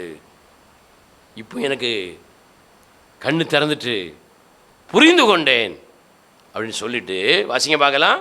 இப்பொழுதும் உமது பார்வைக்கு இது தகாததாய் இருக்குமானால் உமது பார்வைக்கு இது தகாததாய் இது இருக்குமானால் தகாததாக, சரியில்லாததாக, தவறாக, பாவமாக, உமக்கு பிரியம் இல்லாததாக இருக்குமானால் நான் திரும்பி போய்விடுகிறேன் நான் என்றார். திரும்பி போய்விடுகிறேன். கரங்களை தட்டி கர்த்தரை மகிமைப்படுத்த பார்க்கலாம். ஸ்தோத்திரம். நான் செய்கிற காரியம் உம்முடைய பார்வைக்கு சரியா இல்லாவிட்டால் திருத்திக் கொள்ளுகிறேன், திரும்பி போகிறேன் என்று தன்னை திருத்திக் கொண்ட தீர்க்கதரிசி பிலேயாம். பிலேயாமுக்கு எதிராக தேவன் புறப்பட்டு வந்ததற்கு காரணம், தன்னுடைய தூதனை நிறுத்தினதற்கு காரணம், அவனை தூக்கி சுமந்த அந்த கழுதையை அவனுக்கு எதிராக பயன்படுத்தினதற்கு காரணம். பிலேயாம் தேவனுடைய பார்வைக்கு என்ன செஞ்சான்? தகாதவைகளை செய்தான், தவறானவைகளை செய்தான், சரியானவைகளை விட்டுவிட்டு சரியில்லாதவைகளை செய்தான். மனம் திரும்பி கொண்டான், தப்புவிக்கப்பட்டான். இன்றைக்கு ஒருவேளை நாம் செய்கிற காரியங்கள் தேவனுக்கு தகாததாக, சரியில்லாதாக இருக்குமானால், ஆவிக்குரிய வாழ்க்கையாக இருந்தாலும் சரி, உங்கள் குடும்ப வாழ்க்கையாக இருந்தாலும் சரி, உங்கள் தொழில் சம்பந்தப்பட்ட வாழ்க்கையாக இருந்தாலும், உங்கள் வேலை சம்பந்தப்பட்ட வாழ்க்கையாக இருந்தாலும், தேவனுடைய ஜனமாக, ஊழியக்காரனாக, தேவனுடைய விசுவாசிகளாக இருக்கிற நாம் தேவனுடைய பார்வைக்கு தகாததாய் செய்து கொண்டே இருப்போமானால், கொள்ளை நோய்கள், வாதைகள் ஒன்றன் ஒன்றாக நம்முடைய வாசஸ்தலத்திற்குள்ளே நுழையும், நம்முடைய நகரத்திற்குள்ளே நுழையும், வீட்டுக்குள்ளே மனைவி மீது, புருஷன் மீது, பிள்ளைகள் மீது, சந்ததி மீது நுழையும். காரணம், உன் பணத்தையும் உன் படிப்பையும் உன்னுடைய அதிகாரத்தையும் வைத்துக்கொண்டு எனக்கு எதிராக யார் வருவான், எவள் வருவாள் என்று பெருமையோடு பேசிக் கொண்டிருக்கிற, மேட்டிமையோடு நினைத்து கொண்டிருக்கிற உனக்கு விரோதமாக நானே வருவேன் என்று சொல்றார். அல்லேலூயா. அப்படி பெருமையோடு பேசும் பொழுது தேவன் நமக்கு எதிராக வருவது மட்டுமில்ல, பிறர் மேல் குற்றம் சுமத்தும் பொழுது கூட குற்றமில்லாத மனிதர்கள் மேலே குற்றத்தை சுமத்தி நம்முடைய வாழ்க்கையை தக்க வைத்துக் கொள்ளலாம் என்று தன்னுடைய தவறானதை உறுதிப்படுத்தி வாழ்கும் பொழுது தேவன் அவர்களுக்கு எதிராக வருகிறார், குடும்பங்களுக்கு எதிராக வருகிறார். அது மாத்திரமல்ல, தேவனுடைய பார்வைக்கு தகாததை நாம் செய்வோமானால் தேவன் நம்முடைய கழுதை மூலமாக பேசுவார், நம்முடைய தூதர்கள் ஊழியக்காரன் மூலமாக பேசுவார். திருந்தலைன்னா கழுதை செவரோடு வச்சு பிழையாம என்ன செஞ்சுதான், காலோட காலை உரசிட்டு போயிட்டான். முதல்ல உரசும், அதுக்கப்புறம் உண்டுலன்னு பண்ணிட்டு போயிடுவோம். ரயில் சொல்லுங்க பார்க்கலாம். ஆகவே தேவனுடைய பார்வைக்கு தகாததை நாம் செய்யும் பொழுது தேவனும் தேவனுடைய தூதனும் பிழையாம் பயன்படுத்தி நம்முடைய கழுதை கூட அவனுக்கு என்ன செய்யும்? எதிராக வரும். ஜாக்கிரதையா இருங்க. அல்லேலூயா. மூன்றாவதாக தேவன் யாருக்கு எதிராக வருகிறார் தெரியுமா? வாசிக்க பார்க்கலாம், ஒரு வசனத்தை வாசிக்கலாம். 2 ராஜாக்களின் புஸ்தகம் 10வது அதிகாரம் 10வது வசனத்தை வாசிக்க பார்க்கலாம். ஆதலால் கர்த்தர் ஆகாபின் குடும்பத்தாருக்கு விரோதமாய் சொன்ன கர்த்தருடைய வார்த்தைகளில் ஒன்றும் தரையிலே விழவில்லை என்பதை அறிந்து கொள்ளுங்கள். கர்த்தர் தம்முடைய ஊழியக்காரனாகிய எலியாவை கொண்டு சொன்னதை செய்தார் என்றான். அல்லேலூயா. எலியா என்கிற ஒரு தீர்க்கதரிசி மூலமாக ஆகாப் என்கிற ராஜாவுக்கு விரோதமாக சில காரியங்களை தேவன் சொன்னார். யாருக்கு விரோதமா? ஆகாப் ராஜாவுக்கு விரோதமா. பொதுவாக ராஜாவாக இருக்கிறவங்க கொஞ்சம் தனவட்டாக தான் நினைச்சுவாங்க இருப்பாங்க. பலம் இருக்குது, சேனை இருக்குது, பணம் இருக்குது, எல்லாம் இருக்கனால கொஞ்சம் அலட்சியமாக தான் இருப்பாங்க தேவனோடு நெருங்கி வருவதில். இந்த ஆகாப் ராஜா நல்ல ஒரு ராஜா தான். ஆனால் ஆண்டவர் அவனுக்கு விரோதமாக எதிராக சில வார்த்தைகளை தீர்க்கதரிசி மூலமாக சொல்லுகிறார். அந்த வார்த்தைகள் அங்கே நிறைவேறுகிறது. நிறைவேறும் பொழுது வேதம் அதை நமக்கு ஞாபகப்படுத்துகிறது. என்ன வார்த்தைகளை ஆண்டவர் இந்த ஆகாப் ராஜாவுக்கும் அவன் வீட்டுக்கும் எதிராக சொன்னார் அப்படின்னு பார்த்தீங்கன்னா, திருப்பிக் கொள்ளுங்க. 1 ராஜாக்களுக்கு வாங்க, 21ஆம் அதிகாரம் 17வது வசனத்திலிருந்து வாசிங்க. கர்த்தருடைய வார்த்தை திஸ்பியனாய எலியாவுக்கு உண்டாயிற்று. அவர், நீ எழுந்து சமாரியாவில் இருக்கிற இஸ்ரவேலின் ராஜாவாகிய ஆகாபை சந்திக்கும்படி போம். இதோ அவன் நாபோத்தின் திராட்சை தோட்டத்தை சொந்தமாய் எடுத்துக்கொள்ள அங்கே போயிருக்கிறான். திராட்சை தோட்டத்தை சொந்தமாய் எடுத்துக்கொள்ள அங்கே போயிருக்கிறான். நீ அவனை பார்த்து நீ கொலை செய்ததும் எடுத்துக்கொண்டதும் இல்லையோ என்று கர்த்தர் சொல்லுகிறார். நாய்கள் நாபோத்தின் இரத்தத்தை நக்கின ஸ்தலத்திலே உன்னுடைய இரத்தத்தையும் நாய்கள் நக்கும் என்று கர்த்தர் சொல்லுகிறார் என்று சொல்லி என்றான். இப்போது 23வது வசனத்தை வாசிங்க. யேசபேலையும் குறித்து கர்த்தர், நாய்கள் யேசபேலை இஸ்ரவேலின் மதில் அருகே தின்னும், ஆகாபின் சன்னதியில் பட்டணத்திலே சாகிறவனை நாய்களும் வெளியிலே சாகிறவனை ஆகாய்த்து பறவைகளும் தின்னும் என்றார். அதிகாரத்தை அப்படியே வச்சிருங்க. வேதம் சொல்லுது, ஆகாப் ராஜாவை குறித்து ஆண்டவர் சொல்கிறார், நான் உனக்கு எதிராக வந்திருக்கிறேன். நான் உனக்கு எதிராக வந்ததுனால உனக்கு மட்டுமில்லை, உன் பட்டணத்திற்குள்ள ஒரு பெரிய சாவு உண்டாகும். அப்போ உன்னை, உன் மனைவிக, உன்னுடைய பிள்ளைகளை, சந்ததி எல்லாம் யார் சாப்பிடுவா? நாய் சாப்பிடும் அப்படின்னு ஒரு எச்சரிப்பாக எதிரான ஒரு வார்த்தையை சொல்கிறார். எவ்வளோ ஒரு வேதனையான ஒரு சாபம் பாருங்க. இன்றைக்கி நிறைய இடத்துல பார்க்குறோம், நிறைய மனிதர்களை மிருகங்கள் சாப்பிடுகிறது, பறவைகள் சாப்பிடுகிறது. போகிற இடங்கள் அங்கங்கே நிறைய மரணங்கள் அங்கங்கே சம்பவிக்கிறதெல்லாம் பார்க்குறோம். பரிதாபமாக இருக்கிறது. நாய் சாப்பிடுகிறது, நாயை விரட்டுகிறார்கள். நரி சாப்பிடுகிறது, நரியை விரட்டுறாங்க. எலி சாப்பிடுகிறது, எலியை விரட்டுறாங்க. இப்படி நிறைய சம்பவத்தை நம்ம பார்க்குறோம்.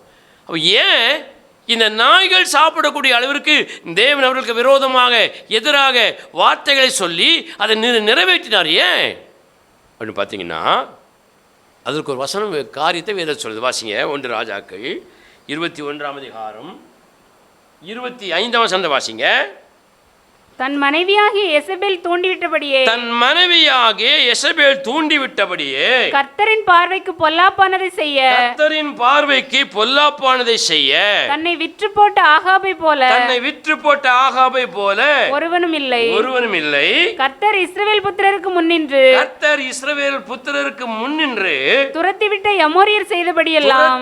எமோரியர் எதிரிகள் செய்தபடியெல்லாம் அவன் நரகலான விக்கிரகங்களை பின்பற்றி மகா அருவருப்பாக நடந்து கொண்டான். அல்லேலூயா. நல்ல ஒரு ராஜாங்க. முன் சரித்திரத்தை படித்து பார்த்தீங்கன்னா நல்ல தேவனுக்கு பயந்த ஒரு மனுஷன். ஆகாப்னாலே நல்ல அழகான ராஜா. இப்போ வாழ்க்கையோட முடிவு எப்படி வந்துட்டு, விக்கிரகங்களை பின்பற்றி விக்கிரகங்களை பொறுத்தாலே போகிறான். அல்லேலூயா. ஏன் விக்கிரகங்களை பொறுத்தால போகிறான்? இவனுக்கு முன்னாடி இவனுடைய மனைவி போகிறாள். ஆதாமை ஏவாள் பாவம் செய்வதற்கு தூண்டிவிட்டபடி இந்த ஆகாப் ராஜாவை அவனுடைய மனைவி ஏசேபேல் என்ன செய்கிறாள்? தூண்டிவிட்டாள். பொதுவாக பாவம் செய்கிறதுக்கு எல்லாரும் தூண்டதாங்க செய்வாங்க. சில வீட்டில் புருஷன் தூண்டுவான், மனைவி தூண்டுவா, தகப்பன் தாய் தூண்டுவார்கள், மகன் தூண்டுவான், மகள் தூண்டுவாள், அண்ணன் தம்பி அக்கா தங்கச்சி தூண்டுவாங்க, நண்பர்கள் தூண்டுவாங்க, கூட இருக்கிற விசுவாசிகள் தூண்டுவாங்க. நல்ல விசுவாசி தூண்ட மாட்டான்.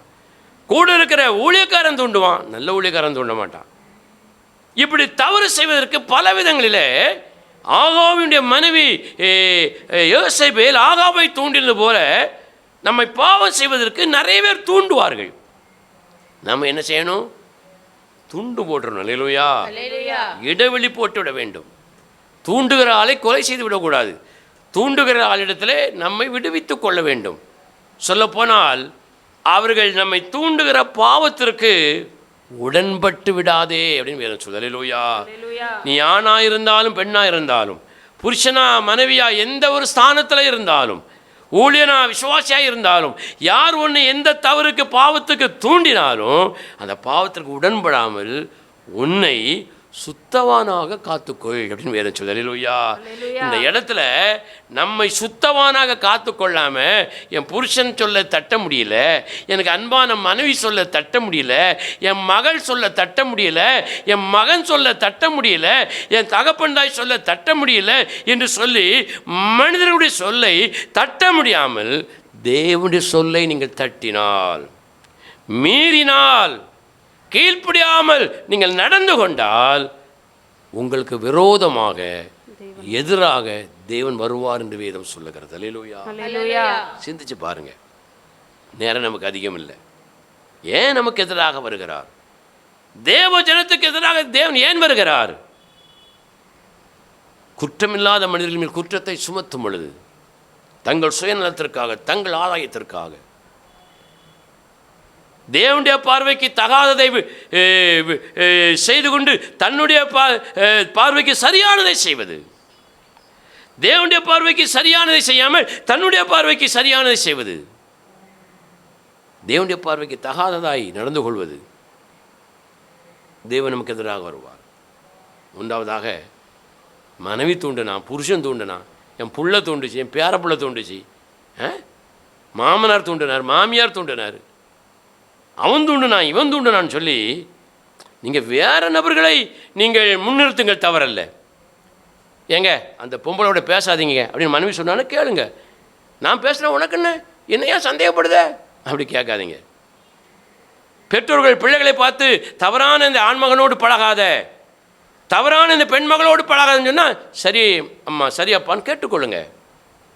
அந்த நபரோடு பழகாதன்னு சொல்லி மனைவியை புருஷன் சொன்னால் கேட்டுக்கொள்ளுங்கள். ஆனால் தேவனோடு, தேவன் சொன்ன வார்த்தைகளோடு நாம் ஒட்டி வாழக்கூடாது என்று எதையாவது காரணம் காட்டி, கள்ளக்கண்ணீர் வடித்து, இச்சையை காரணம் காட்டி தூண்டி நம்முடைய வாழ்க்கையை அவர்கள் தேவனை விட்டு திசை திருப்பினால், தூண்டின மனிதர்கள் மட்டுமல்ல, அவனுடைய தூண்டுதலுக்கு உட்பட்ட நீங்களும் தேவனுக்கு எதிராக நடக்கிறீர்கள். தேவன் உங்களுக்கு எதிராக வருவார். அது பெரிய ஒரு சாபத்தை, கொள்ளை நோயாக, வாதைகளாக உங்கள் குடும்பத்தில் கொண்டு வந்துவிடும். அல்லேலூயா. இதை ஆகாப் ராஜா கேட்ட பொழுது தன்னை தாழ்த்தி கொண்டான், மனம் திருப்பி கொண்டான் என்று வேதம் சொல்லுகிறது. ஒருவேளை இதுவரைக்கு எனக்கு விரோதமாய் வருகிறவன் யார், எனக்கு விரோதமாய் வருகிறவன் யார், இந்த ஆணவத்தோடு, அகம்பாவத்தோடு, உங்கள் பலத்தினாலே, பணத்தினாலே, படிப்பினாலே, அறிவினாலே, உங்கள் வயது முதிர்வினாலே நீங்கள் தேவனுடைய வார்த்தைகளுக்கு எதிராக நீங்கள் கேள்வி கேட்டால் தேவன் உங்களுக்கு எதிராக வருவார். ஏன் உங்களுக்கு எதிராக வருகிறார்? குற்றம் சுமத்தாதே என்று சொல்கிற வார்த்தைக்கு எதிராக நீ நடந்து கொண்டதனால உனக்கு எதிராக வருகிறார். என்னுடைய பார்வைக்கு தகாததை செய்யாதே என்பதை நீங்கள் மறந்துவிட்டு தேவனுடைய பார்வைக்கு சரியில்லாததை செய்ததினாலே, உங்கள் பார்வைக்கு நேர்மையானதையும் உத்தமமானதையும் சரியானதையும் செய்ததினாலே தேவன் உங்களுக்கு எதிராக வருவார். நீங்கள் உங்கள் மனைவி, கணவன், பிள்ளைகள், உறவினர்கள், ஊழியக்கார, விசுவாசி வேதத்துக்கு எதிராக தூண்டிவிடும் பொழுது நீங்கள் செயல்பட்டால் தேவன் உங்களுக்கு எதிராக வருவார். சாத்தான் உங்களை சுற்றி வந்துக்கிட்டே இருக்கிறான். தேவன் உங்களோட சுற்றி இருக்கிறார். உங்களை எப்பவும் விளத்தலான்னு சாத்தான் வருகிறான். உங்களை எப்பவும் தூக்கி விடலான்னு தேவன் வருகிறார். தாவீதை குறித்து வேதம் சொல்லுகிறது, தவறு செய்வதற்கு தாவீதை சாத்தான் ஏவி விட்டது. விழுந்தான். கொள்ளை நோய் வேண்டுமா? சத்துரு துரத்தி அடிக்க நீ ஓட வேண்டுமா? பெரிய சங்காரம் உனக்கு வேண்டுமா என்று ஆண்டவர் தூதனை அனுப்பி கேட்டார். தேவனுடைய கரத்திலே விழுந்தான் என்று வேதம் சொல்லுகிறது. யூதாஸ் தேவனோடு பந்தியில் இருக்கும் பொழுதே அவன் இருத்துக்குள்ளே பிசாசு புகுந்து அவனை தவறான ஒரு காரியத்திற்கு தூண்டினான் என்று வேதம் சொல்லுகிறது. நான் அடிக்கடி யோசித்து பார்க்கிற ஒரு விஷயம், திருவிருந்து எடுக்கும் பொழுது, உண்ணும் பொழுதெல்லாம் தேவன் நமக்குள்ளே வாசம் பண்ணுகிறார் என்றுதான் வேதம் சொல்லுகிறது. அப்படித்தான் நம்புகிறோம், விசுவாசிக்கிறோம்.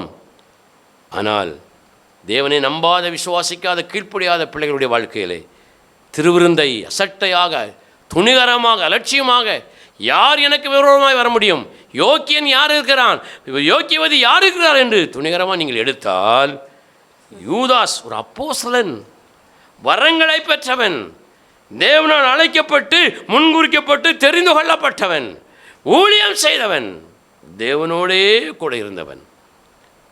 அவனுக்குள்ளே திருவிருந்தை தேவன் கொடுக்கும் பொழுது சாத்தான் என்ன செஞ்சான்?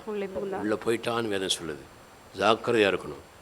மொத்தத்தில் நீங்கள் யாருக்கு எதிராக வாழுகிறீர்களோ போகிறீர்களோ அது பெரிய விஷயம் இல்லை. தேவனுக்கு எதிராக, தேவ வார்த்தைகளுக்கு எதிராக நீங்கள் செயல்பட்டார் யார் என்னை கேட்க முடியும், எவன் என்னை கேட்க முடியும், எவள் என்னை கேட்க முடியும் என்று நீங்கள் நினைத்து கொண்டு அகந்தையோடு ஆணவத்தோடு வாழ்ந்தால் யார் உங்களை கேட்காவிட்டாலும் வேதம் சொல்கிறது, நான் உன்னை விசாரிப்பேன். அல்லேலூயா. நான் உன்னை உண்டாக்கின தேவன், நான் உன்னை உருவாக்கினவர், நான் உன்னை ஆசீர்வதித்தவர், நான் உன்னை தூக்கி நிறுத்தியவர், நான் உன்னை கழுவினவர், நான் உன்னை பரிசுத்தப்படுத்தினவர், நானே உன்னை ரட்சித்தவர், நான் உன்னை விசாரிப்பேன். அப்பொழுது உன் இருதயம் என்ன செய்யாது? தாங்காது என்று வேதம் சொல்கிறது.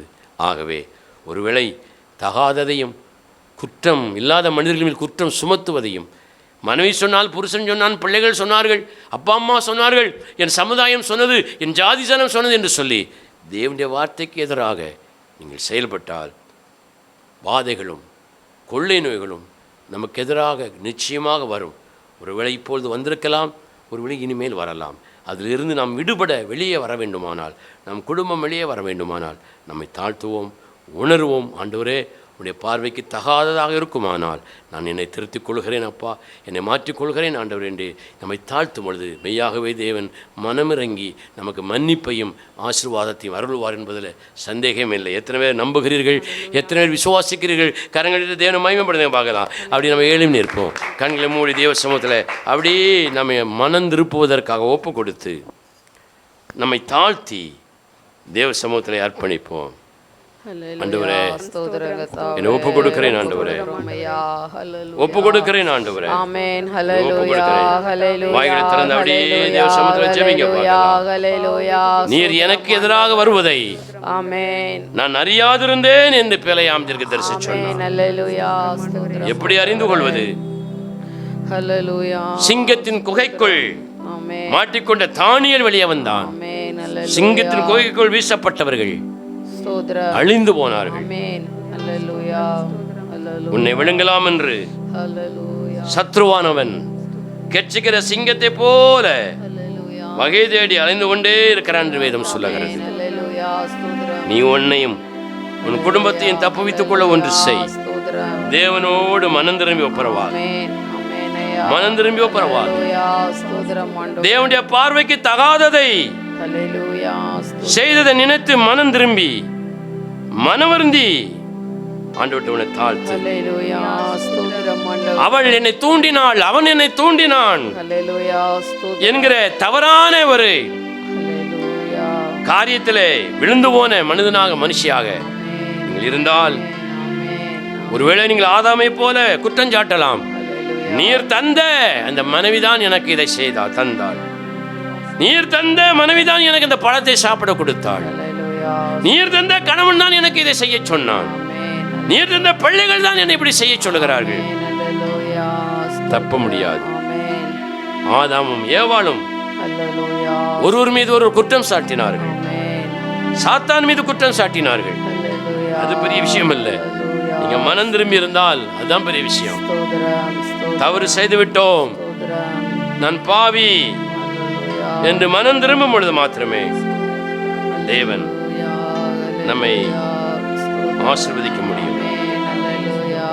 நம்மை ஆசீர்வதிக்க முடியும். ஹல்லேலூயா. ஸ்தோத்திரம் ஆசீர்வதிக்க ஆண்டவரே. முடியும். ஹல்லேலூயா. ஆகவே ஆண்டவரே, ஹல்லேலூயா. ஸ்தோத்திரம். உமக்கு பிரியமில்லாத தகாத காரியங்களை ஆமென். நான் செய்யாதபடிக்கு ஹல்லேலூயா. இன்றைக்கு நான் உணர்த்தப்பட்டிருக்கிறேன், மனம் திரும்புகிறேன் என்று சொல்லுகிறேன். வாய் திறந்து அப்படியே ஒப்பு கொடுக்க பார்க்கலாம். ஹல்லேலூயா. ஸ்தோத்திரம். ஸ்தோத்திரம். ஸ்தோத்திரம் ஆண்டவரே. வாழ்க்கையில கவலையோடு அலைகிறேன் ஆண்டவரே. ஆமென். ஹல்லேலூயா. நன்மைகளை இழந்து அலைகிறேன், ஹல்லேலூயா. ஸ்தோத்திரம். சமாதானம் இல்லாமல் போகிறேன். ஆமென். சாத்தானுடைய தீமைகள் என் குடும்பத்தின் மேல் ஒன்று மேல் ஒன்றாக வீசப்படுகிறது. ஆமென்.